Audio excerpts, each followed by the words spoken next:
Վանաձայն, լավագույն և հարազատ։ Բարև ձեզ հարգելիներ, ձեզի հետ են Սերլին Ներսեսը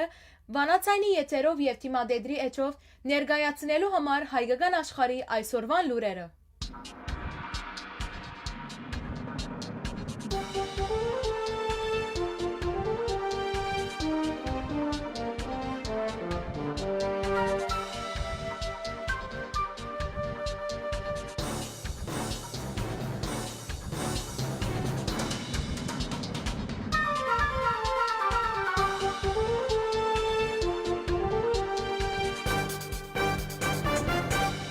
Կոնգրեսական Քրիս Սմիթի առաջնորդությամբ Արցախի ցեղասպանությունը եւ Բաքուի մեջ անօրեն գերբով վահվող հայ քերիներու դակնաբը անգամ եւս լուսարցակի տակ առնվեցավ այս անգամ կոնգրեսի Թամբլանտոս մարդկային իրավանց հանձնաժողովի մեջ Սմիթի գլխավորած նիստին ընթացքին քննարկումներուն ընթացքին շեշտվեցավ Արցախի բնիկ հայության վերադարձը ապահովելու Բաքուի թեմ բաժամիջոցներ որտեգրելու հայ քերիներուն ազատ արձակումը ապահովելու եւ Ադրբեջանին դրամատրվող ամերիկյան աջակցությունները անհաբաղ գասեցնելու կարեւորությունը։ Ամերիկայի հայտարարի հանձնախումբի գործադիր վարիչ Արամ Համպարյան ողջունեց այս նախաձեռնությունը, չափազանց կարեւոր նկատելով այն իրողությունը, որ քննարկումներուն ընթացքին շեշտվեցավ խոսքեն կորձի անցնելու հրադադությունը։ Իր խոսքին մեջ Սմիթ շեշտեց, թե պետք է հավելյալ ջնշում բանեցնել Բաքուի վրա ապահովելու համար հայ քերիներուն ազատ արձակումը, ինչպես նաև Արցախի հայ մշակութային ժառանգության բավանումը եւ Արցախի հայության վերադարձը։ Արցախի նախկին պետական նախարար եւ մարդկային իրավունքներու պաշտպան Արդակ Բեկլարյան Արցախի ցեղասպանության մասին մանրամասնություններ ներկայացուց, շեշտելով, որ ազերբայջանական արշավը հիմնված է հայության թեմ ադելության սերմանելու Բաքուի երկար տարիներու քաղաքականության վրա։ Իր գարքին Արցախի նախկին պետական նախարար Ռուբեն Վարդանյանի փաստաբան Ջերեդ Գենսեր լուսարցակի տակ արավ Բաքուի մեջ բավող հայ քերիներուն գացությունը, շեշտելով, որ քերիները կհանդիսանան Ադրբեջանի նախագահ Իլհամ Ալիևի բռնադիրության խորհրդանիշները։ Մեծնդանն գիլիկյո Արամ առաջին վեհապար հայրաբեդը հրոմի իր գարջադև գեցության ընթացքին ուր մեկնած էր ներկա գտնվելու Ֆրանցիսկոս Բաբի հուղարկավորության երկուշաբթի 28 ապրիլին իդալական լրատվամիջոցներու հետ երկու կարևոր հարցազրույց ունեցավ։ Առաջին հարցազրույցը ունեցավ իր ժուրնալը օրաթերթին հետ, որ Իտալիո ամենեն տարածուն եւ հարգված թերթերեն մեկն է։ Իսկ երկրորդ հարցազրույցը Միդիասետ պատկերասփյուրի ընկերության Նիկոլա Փորո հանրազանոթ լրագրողի հետ, որ նույնպես մեր ժողովրդականության ունեցող պատկերասփյուրի հայդակիր է ու լրագրող։ Երկու հարցազրույցներու ընթացքին արձարծվեցան հետևյալ հարցերը. Հայոց ցեղասպանությունը եւ Թուրքիո ժողտողական քաղաքականությունը, Արցախի եւ Ադրբեջան, Ֆրանսիս Բաբի կարևոր իրագործումները, նոր Բաբի ընտրությունը եւ եկեղեցին ներկա աշխարհի մեջ։ Բերոհիշյալ հարցազրույցներու ընթացքին վեհապար հայրաբեդին ընկերացան Գաթողիկոսարանի դեղեկատվական բաժանումքի տնօրեն Հովագին Վարդապետ Պանջարյան եւ ազգային բարերար Ալեկո Բեզիկյան։ Հայտնենք, որ վեհապար հայրաբեդը ապա մեկնեցավ Զվիցերիա, ուր խորհրդակցան հանդիպում ունեցան Գաթողիկոսարանի մեջ իրագործվելիք Բեզիկյան գետրոնի բարերարներ Ալեկո եւ Զարեր Բեզիկյաններու հետ։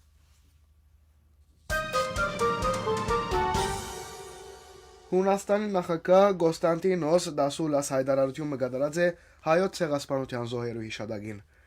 Հունաստանի նախագահի թիմադեդրի պաշտոնական էջին վրա հրապարակված հայտարարությունը նշած է. Հայոց ցեղասպանության 110-րդ տարելիցն է։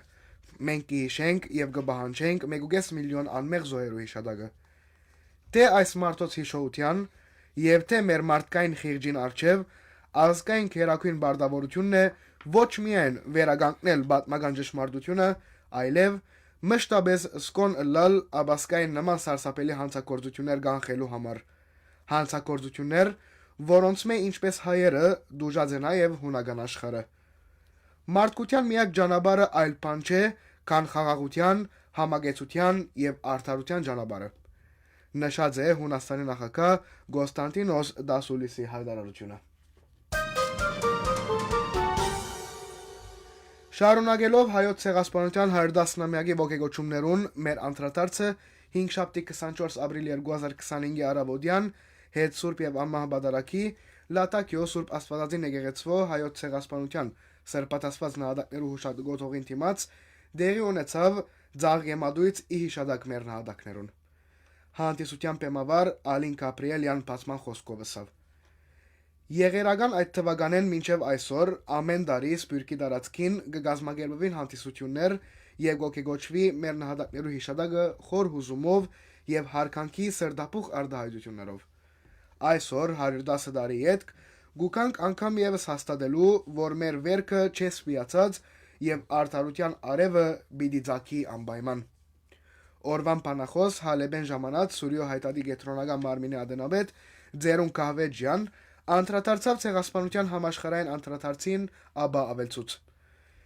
Հիշողությունը մեր զենքն է։ Երբ կհիշենք, մենք կմերժենք ժխտումը։ Երբ կխոսենք ճշմարտության մասին, մենք կբահենք լույսը վար։ Ճշմարտությունը սուրբ է եւ գաբրի միայն, եթե յուրաքանչյուրս վերցնենք մեր բաժինը զայն պաշտպանելու։ Մենք կբահանջենք ճանաչում, ոչ թե վրեժի, այլ խաղաղության համար։ Սակայն խաղաղություն առանց զիջումներ կատարելու, առանց հող կամ միջանցքներ հանձնելու թշնամիին։ Թող մեր հիշողությունը արարողագարկ չմնա։ Թող անթարնա գիտակցություն։ Թող թարնա գործողություն։ Թող ամեն հայ, ուր որալ ապրի, շարունակե ըլլալ այն գենթանի վկայությունը, որ ժողովուրդը չի կրնար ոչնչանալ, երբ անգհիշե, գկոյադևե եւ գբայքարի։ Գեղարվեստական հայդակերին իրենց մասնակցությունը բերին Սուրիո օգնության խաչի Շուշի, Հոմենետմենի Լատակիո, Համասկայինի Վահան Նավասարտյան մասնաճյուղերու անդամները, Սեմի Գայձակ մասնաճյուղի եւ Բադանեգան միության Արցախ մասնաճյուղի ներկայացուցիչները, ինչպես նաեւ Հոմենետմենի հայ երիտասարդաց ընկերության անդամները։ Հանդիսությունը փակվեցավ Վազգեն ավակ քահանայի բահբանիչով։ Հովանավորությամբ Փերիո հայոց թեմի առաջնորդ Մագար arczepiskopos Աշկարյան, նախագահությամբ Ժեզիրե առաջնորդական փոխանորդ Լևոն Վարդապետ Եղիայան, Գիրագի 29 ապրիլի երեգոյան Հասիչեի մեջ տեղի ունեցավ հայոց ցեղասպանության նվիրված հանդիսություն ներկայությամբ Արշակ Քանանա Ալաջաջյանի, Բատկան Մարմինի, Փերիո հայոց թեմի Ասկային ժողովի անդամներու, Հոմենետմենի շրջանային վարչության ներկայացուցիչներու, ասկային եւ միութենական մարմիններու անդամներու, Հասիչեի եւ Կամիշլիի ժամանած ժողովրդին։ Հանդիսության արաբերեն բացման խոսքով հանդես եկավ Հասիչեի թաղականության անդամ Թորքոմ Սարգսյան, որ ամբողջ պատկերով եւ լայն քիծերու մեջ ներկայացուց ցեղասպանության պատմական եւ շարունակական պայքարը մինչեւ արդար հադուցում։ Օրվան Պանախոսներ Փերիո հայոց թեմի ասկային ժողովի անդամ Անտրանիկ Սարգսյան, որ ասավ. 150 տարիներ անցած են հայոց ցեղասպանութենեն, սակայն մեր մտքի մեջ կմնա հայոց քողկոտան եւ չի մորցվիր։ Համայն հայությունը այսօր 110 ամյակը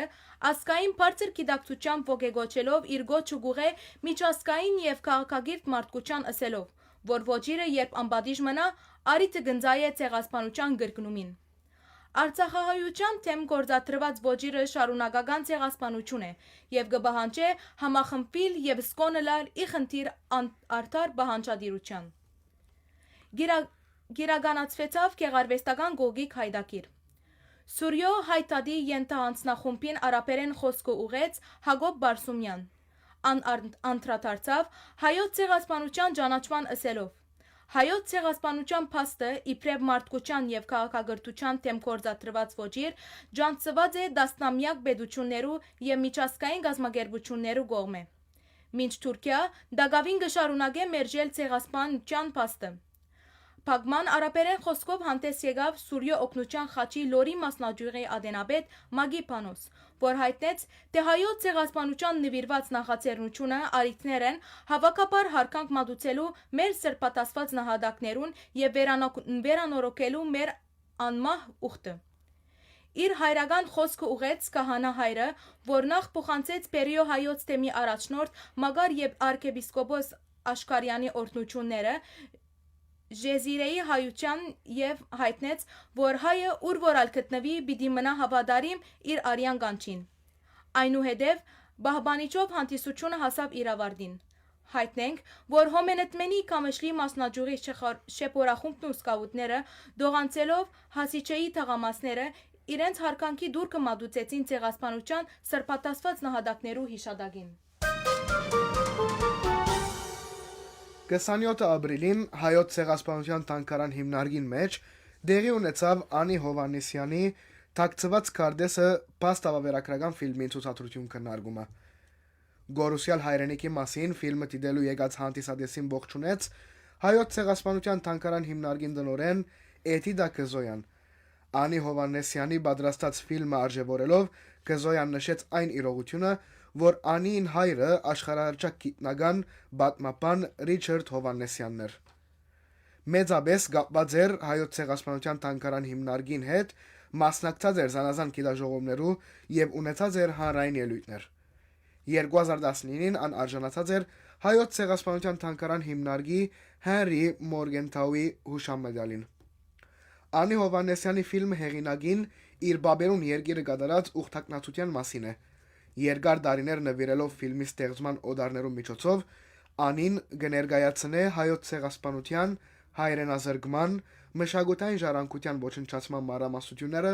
եւ ընդհանրապես Թուրքիո ցեղասպանական քաղաքականության դրսեւորումները։ Ֆիլմը բազմիցս ցուցադրված է Միացյալ Նահանգներու եւ բազմաթիվ երկիրներու հեղինակավոր պատկերասպյուրի գայաններն։ Ֆիլմի ցուցադրություններ եւ քննարկումեն յետք հեղինակը Հովհաննիսյաններու ընտանեկան արխիվեն քիրքեր նվիրեց հայոց ցեղասպանության քարաթարանին։ Հայոց ցեղասպանության թանգարան հիմնարկի եւ Կանադայի Զորյան հիմնարկի կորձակցությամբ Գանայք եւ ցեղասպանությունը հալածանքեն մինչեւ հզորացում խորակիրով ցուցադրությունը կատարվեցավ Արիզոնայի Պետական համալսարանի մեջ։ Ցուցադրության ներկայացվեցավ հայ գիներու փորձառությունը հայոց ցեղասպանության տարիներուն, ինչպես նաև հրեա եւ ռուանդացի գիներու փորձառությունները Հոլոկոստի եւ Ռուանդայի ցեղասպանություններու ընթացքին։ Ցուցադրությունը պատրաստված էր հայոց ցեղասպանության թանգարան հիմնարկի Զորյան Հայաստանի եւ Մարդու իրավունքներու եւ ցեղասպանության կենտրոն հասարակական գազམ་ագերբության աջակցությամբ։ Կնախադեсվի, որ ցուցադրությունը շրջի Կանադայի, Միացյալ Նահանգներու եւ Լատին Ամերիկայի շարք քաղաքներ։ Աշխարհի ամենեն հեղինակավոր իրավապաշտպան գարույցներն մեկուն Amnesty International ներկայացուցիչները կհաստատեն, որ Հայաստանի ոստիկանության կողմէ անցնող տարի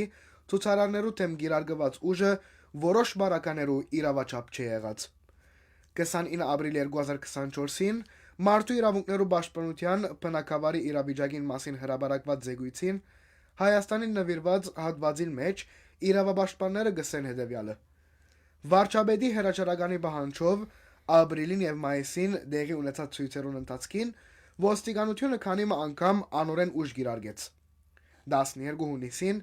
Երևանի կենտրոնին մեջ ձայր արավ փախումը ոստիկանության եւ սահմանազատման տեմպողո ցուսարաներուն միջև։ Վիրավորվեցան 101 անձեր, որոնց կարգին ոստիկանության 17 աշխատակիցներ։ Ըստ տարածված դեղեցություններուն ցերպակալվեցան 98 անձեր, որոնց մե առնվազն 15-ին թեմ հետակային հասարակական կարգը խախտելու եւ խուլիգանության մեղադրանքներ առաջադրվեցան։ Ոստիկանության գործողություններուն իրավաչափության եւ օրինականության մասին հետաքննության իբրև արդյունք իրավաբաններն ոչ մեկուն թեմ մեղադրանք առաջադրվեցավ։ Ըստ նույն իրավապաշտպաններուն անցնող դարվան կառնան սկիզբ առած ցույցերուն առանձնահատկություններն էին լրագրողներուն թեմ ճնշումները։ Ապրիլին եւ մայիսին դեղի ունեցած ցույցերը հատկանշվեցան լրագրողներու թեմ ճնշումներով եւ հետապնդումներով, նաեւ անոնց թեմ վիրավորանքի եւ սպառնալիքներու թեփքով աճով։ Ըստ Հայաստանի մեծ գործող խոսքի ազատության կոմիտեի տվյալներուն լրատվամիջոցներու 14 ներկայացուցիչներ վիրավորվեցան փողոքի ցույցերու լուսաբանության ընթացքին։ Այդ բոլորը դեղի ունեցան թե թիրախային հարձակումներու եւ թե ամփոխի հրմշտուկներու պատճառով։ Գարկ մլրակրողներ հրած են եւ կեդին նետած էին։ Ոմանք ալ ոստիկաններուն կողմէ դեզի ենթարկված էին վիրավորվելով։ Գսվի վերոնշյալ զեկույցի մեջ, որ նաեւ գիհիշեցնե 22 մարտ 2024-ին ընտիմության աչագիցներ Վասկեն Սաղաթելյանի եւ Նարեկ Սամսոնյանի ցերպակալությունները։ Հայաստանի շուրջ ստեղծված գազության անդրադառնալով զեկույցին մեջ գնդկծվի, որ Ադրբեջանի հետ լարվածությունը 2024-ին շարունակված է Հայաստանի մեջ ներքաղաքական խնդիրները սնուցող գործոն հանդիսանալ։ Ըստ Amnesty International-ի ներկայացուցիչներուն, Բաքուի հետ սահմանազատման համաձայնության պատճառով Դավուշի մարզի 4 գյուղերը մնացած են ադրբեջանական տարածքի մեջ։ Անոնք նաև անդրադարձած են Արցախի հայության դեղահանության, նշելով, որ արցախցիներ Հայաստանի մեջ կշարունակեն լուրջ հարցեր դիմակրավել։ Հատկապես բնակարանի ապահովման, աշխատանքի եւ գրթության հարցերը բազմաթիվ գաղթականներու համար կշարունակեն խնդրահարույց մնալ։ Անոնց Լեռնային Ղարաբաղ ապահով եւ արժանապատիվ վերադարձի իրավունքը մնաց չիրականացած, գահիտնեն Amnesty International-ի ներկայացուցիչները։ Հայկական աշխարհի լուրերով վանացայինի եթերով եւ թիմադրի էջով ցեզի հետեին ներսեսը Սերլին եւ ցայնա ղորտավար Հակոբը։ Մնացեք միշտ վանացայինի ունգընթիր։